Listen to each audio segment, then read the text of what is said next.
तो गाइस ये है डुक KTM 200 सीसी। तो इसकी टाइमिंग चेन कैसे सेट करते हैं, इसके ये वाली रोड और ये वाले दोनों आपस में मैचिंग हो, और इसका जो टी पोजीशन है ये होना चाहिए ऊपर की साइड में दोनों तरफ का एग्जॉस्ट, और ये वाली पेट्रोल वाली साइड का। और इसकी यहाँ से आती है टाइमिंग, आप देख सकते हैं ये, और ये अगर मैग्नेट से मिलाना चाहें तो मैग्नेट की तरफ की भी चेक कर ले। और एक ये होती है लाइन, और ऊपर होना चाहिए प्रॉपर तरीके से इसकी ऊपर और इधर, और ये लाइन से देख सकते हैं, ज़्यादा तो कुछ नहीं होता उसमें। ये होती है इसकी टाइमिंग।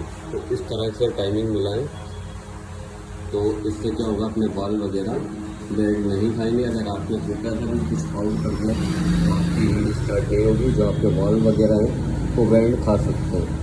तो फिट करते समय इन बातों का अच्छी तरीके से टाइमिंग मिला लें और अच्छी तरीके से ध्यान दें। तो वीडियो अच्छी लगी तो वीडियो को लाइक करें।